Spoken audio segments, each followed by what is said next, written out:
Hello everyone, welcome to our channel. आज का topic है क्वांटिटेटिव एप्टीट्यूड। तुम कोई भी कॉम्पिटिटिव एग्जाम्स लो, एनी कॉम्पिटिटिव एग्जाम्स, उसमें कुछ ना कुछ पार्ट क्वांटिटेटिव एप्टीट्यूड का कंपलसरी होता है। इसलिए कॉम्पिटिटिव एग्जाम्स की तैयारी करने वाले हर एक व्यक्ति को यह सब्जेक्ट कंपलसरी पता होना चाहिए।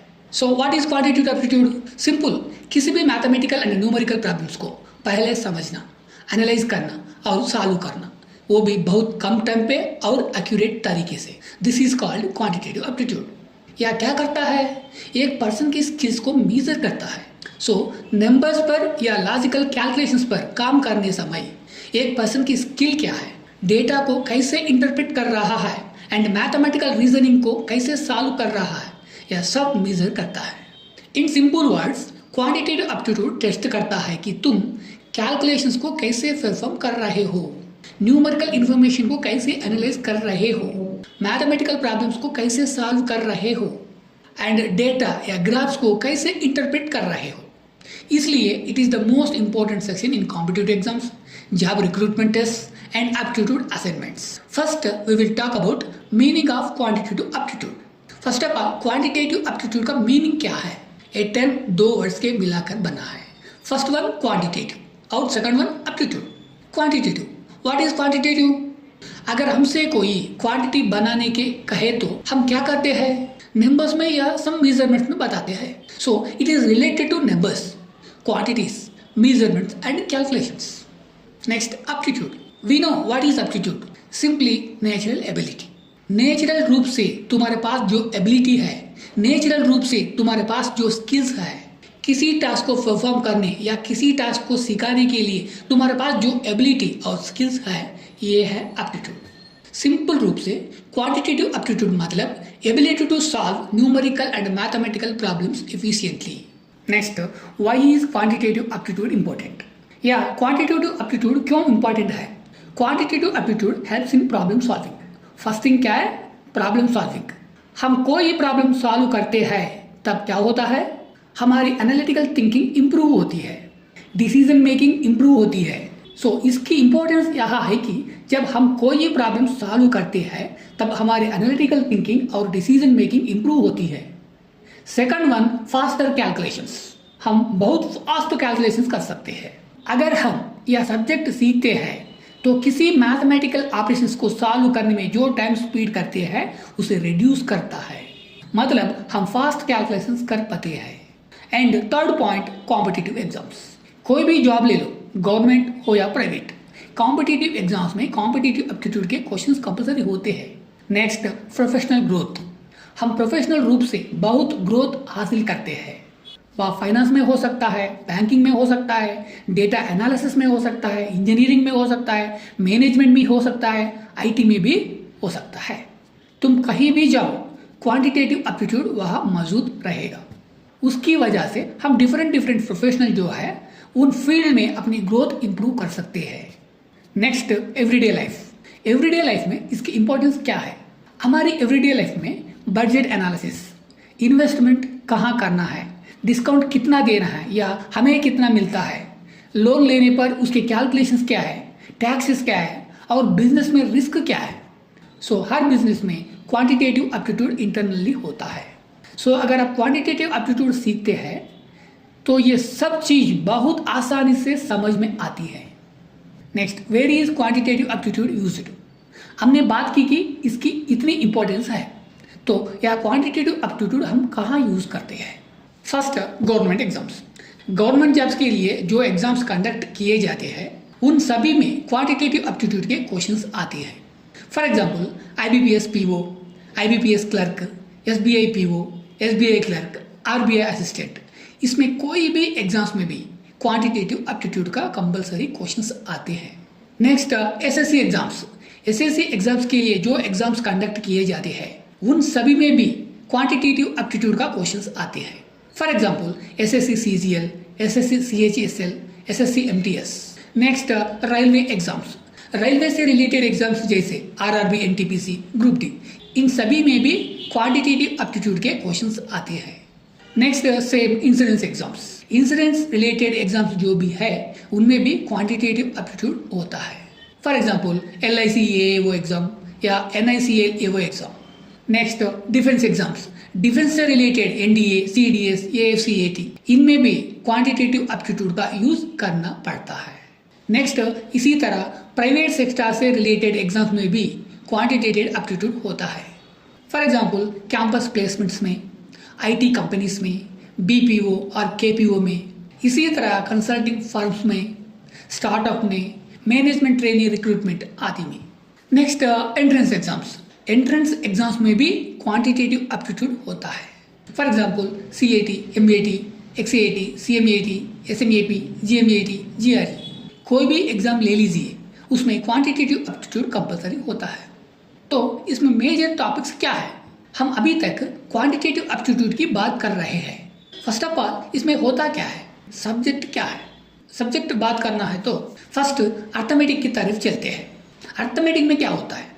First number system. उस नंबर सिस्टम में कौन कौन से नंबर सिस्टम होते हैं? Natural numbers, whole numbers, integers, rational numbers, factors, multiples, divisibility rules etcetera. ये सब हम लगभग 6th क्लास से पढ़ते आ रहे हैं, लेकिन जब हम इस सीखते हैं तब यहाँ एक तरह से होता है और जब टेस्ट किया जाता है तब एक अलग तरह से होता है। सीखते समय बेसिक से स्टेप बाय स्टेप सिखाया जाता है, लेकिन जब क्वेश्चन पूछा जाता है तो वह कैसे घुमा फिरा कर पूछेगा, कहाँ से पूछेगा, या हमें नहीं पता होगा। इसलिए जो भी नंबर सिस्टम है उनकी हर फार्मूला और हर लिंक्ड रिलेशंस के बारे में हम पता होना चाहिए और हर लिंक्ड रिलेशंस के बारे में हमें पता होना चाहिए। Next percentages, profit and loss, simple interest, compound interest, ratio and proportion, इसी तरह partnership, averages, age problems, mixture and alligations, time and work, time, speed and distance, pipes and cisterns, boards and streams, trains, ये सभी arithmetic section में आने वाले questions हैं। यह arithmetic quantitative aptitude का वन ऑफ द सेक्शन है। Quantitative aptitude में नंबर ऑफ सेक्शंस होते हैं, उनमें अर्थमेटिक एक सेक्शन है। इस अर्थमेटिक सेक्शन में अभी तक जिन टॉपिक्स की हमने बात की है वे सभी आते हैं। इस टॉपिक्स में से कहीं से भी क्वेश्चंस आ सकते हैं, कहीं से भी घुमा फिरा कर पूछ सकते हैं। सो सिंपल एंड बेसिक तरीके से क्वेश्चंस पूछना नहीं होता। इसलिए आपको क्या करना चाहिए? बहुत प्रॉपर और परफेक्ट तरीके से सीखना चाहिए with tricks and shortcuts. Next इसमें अलजेब्रा, एक और सेक्शन। इस अलजेब्रा में क्या क्या होता है?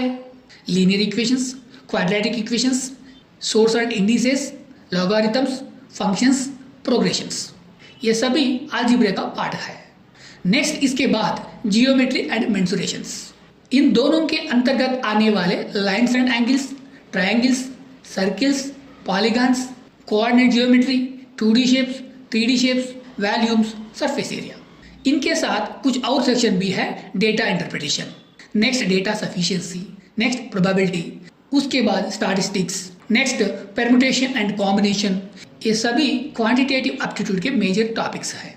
इन सभी को हम याद रखना चाहिए और प्रॉपर तरीके से सिखाना चाहिए। मतलब जब हम सीखते हैं तब कुछ ट्रिक्स और शॉर्टकट्स को माइंड में रखना चाहिए। अब देखते हैं कि वे ट्रिक्स एंड शॉर्टकट्स क्या है। आपको सबसे पहले जो ट्रिक्स सीखना चाहिए वह है लर्न टेबल्स अप टू 30। अगर तुम मिनिमम 30 टेबल तक टेबल सीख लेने हो तो ऑटोमेटिकली तुमने आसानी से समझ आ जाएगा कि कहाँ कौन सी ट्रिक यूज करनी है।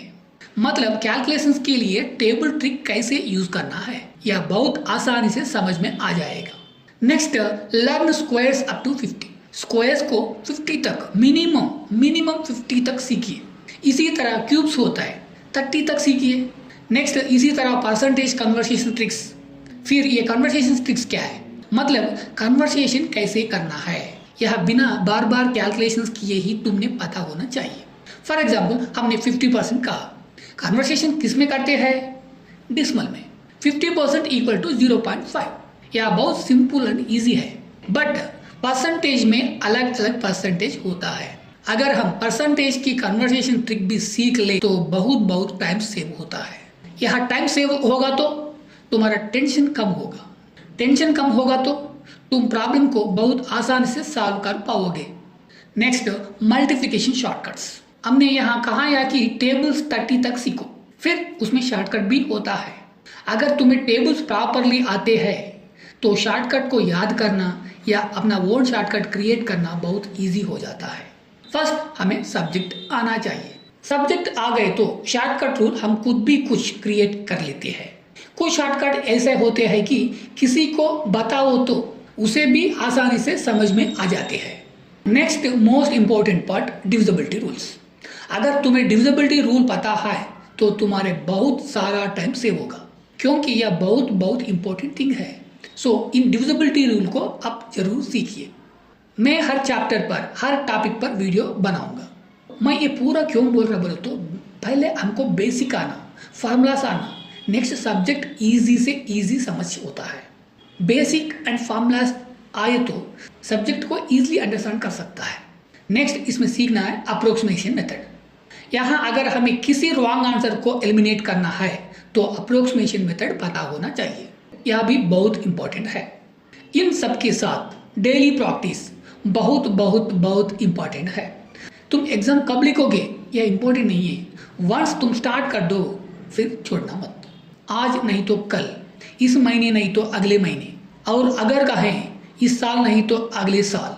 थोड़ा बहुत लेट हो सकता है, लेकिन डेली प्रैक्टिस की वजह से तुम किसी ना किसी एग्जाम्स को बहुत आसान से क्रैक कर लेंगे। सो डेली प्रैक्टिस बहुत बहुत इंपॉर्टेंट है। Next, mental math not health. जैसे हम हेल्थ को इम्प्रूव करते हैं वैसे ही हमें पहले से आने वाली मैथ को मेंटली इम्प्रूव करना चाहिए। मतलब बिना किसी इलेक्ट्रॉनिक डिवाइसेस के, बिना पेन पेपर के, बिना कैलकुलेटर के और बिना किसी दूसरी चीज़ के हमें उन प्रॉब्लम को मेंटली सॉल्व कर पाना चाहिए। इसे ही मेंटल इम्प्रूवमेंट कहते हैं। Next, maintain formula notes. बहुत से लोग क्या करते हैं, फार्मूला नोट्स को टॉपिक के साथ साथ अलग अलग जगह पर लिखते रहते हैं। लेकिन आपको क्या करना चाहिए, फार्मूला के लिए एक सेपरेट नोटबुक रखिए। कभी कभी उन फार्मूला को दोबारा देखिए। आपने 1 घंटे या 2 घंटे प्रैक्टिस की, प्रैक्टिस खत्म होने के बाद 10 मिनट्स या 15 मिनट्स रेस्ट लीजिए। मतलब सब कुछ साइड में रख दीजिए। फिर एक बार केवल फार्मूलास को ही रिवाइज कीजिए। यह आपके लिए बहुत बहुत हेल्पफुल होगा। अभी जब मैं बता रहा हूँ तब शायद समझ में ना आए, लेकिन जब आप इसे करेंगे तब इसके पीछे का लॉजिक और मैजिक आपको समझ में आ जाएगा। इसके बाद आपको क्या करना है, सॉल्व प्रीवियस पेपर्स। यह मोस्ट इम्पोर्टेंट है। बहुत से लोग बुक खरीद कर उसी की प्रैक्टिस करते रहते हैं, लेकिन बुक और आने वाले एग्जाम्स का डायरेक्ट रिलेशन नहीं होता। बुक में सिर्फ टॉपिक होता है, मैं अपने स्टाइल में पढ़ता है, बट मैं एग्जाम पेपर डिज़ाइन नहीं करता। एग्जाम पेपर डिज़ाइन करने वाले बहुत लोग होते हैं, बहुत इंटेलिजेंट पीपल होते हैं। वो क्वेश्चन को बहुत ट्रिकी तरीके से पूछते हैं। सो मैं उस पैटर्न को डिकोड करने की कोशिश करता हूँ, लेकिन मुझसे ज़्यादा आपको ट्राई करना चाहिए। कैसे? हाल ही में हुए एग्जाम्स को पेपर जो भी है उनको सॉल्व करना चाहिए, क्योंकि वे ट्रिकी डिज़ाइन कैसे करते हैं यह समझ में आता है। टेक्स्ट बुक पढ़ना एक अलग बात है, लेकिन जब हम प्रीवियस पेपर उठाते हैं हमें वही एग्जाम क्लियर करना होता है। वे लोग क्वेश्चन को किसी तरह डिज़ाइन करते हैं, किसी तरह घुमा फिरा कर पूछते हैं और किसी पैटर्न को फॉलो करते हैं। यह सब प्रीवियस पेपर सॉल्व करने से समझ में आता है। इसी तरह कुछ मॉक टेस्ट भी अटेम्प्ट कीजिए और नॉलेज और भी बेटर इंप्रूव होगा। इन सब के साथ मतलब अपने प्रीवियस पेपर्स को सॉल्व किए, सब मॉक टेस्ट लिखे, सब फार्मूला नोट बनाए। ओके, ये सब करने के बाद भी आपसे कुछ मिस्टेक होती रहेगी। उन मिस्टेक को नोट करना मत भूलिए। नोट करके क्या करना है, उन्हें एनालाइज करना है। हमें यहाँ क्यों याद नहीं रहा, यहाँ हमने ऑलरेडी पूरा टॉपिक पढ़ लिया, पूरा सब्जेक्ट पढ़ लिया, कुछ दिनों से पढ़ रहे हैं, कुछ महीनों से पढ़ रहे हैं, फिर भी मिस्टेक हो गए। क्यों? वहाँ कोई सब ट्रिक है, वहाँ कोई एनालाइज है जिसे हम कैच नहीं कर पा रहे हैं। वहाँ क्या है, इसे एनालाइज करना चाहिए। Next, jobs. किन एग्जाम्स में क्वांटिटेटिव एप्टीट्यूड होता है इसके बारे में हम पहले बात कर चुके हैं। तो क्वांटिटेटिव एप्टीट्यूड से रिलेटेड जॉब्स कौन कौन सी होती है, मतलब अगर हम इस टाइप ऑफ एग्जाम्स को आसानी से क्रॉस कर लेते हैं तो हमें कौन कौन सी जॉब मिल सकती है। First, banking sector. Banking sector में कौन कौन सी जॉब्स आती है, प्रोबेशनरी ऑफिसर, क्लर्क, सब specialist officers. Next, government sector. Government sector में मेन जॉब्स क्या है? SSC officer, income tax inspector, editor, railway officer.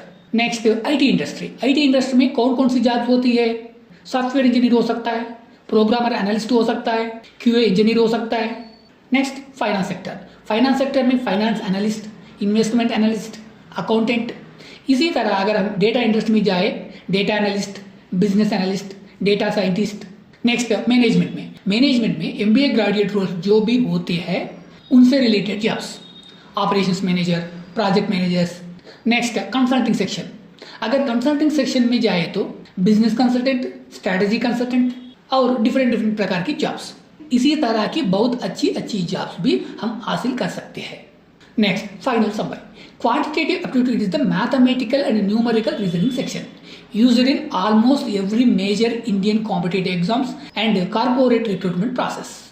It covers arithmetic, algebra, geometry, mensuration, probability, statistics, and data interpretation.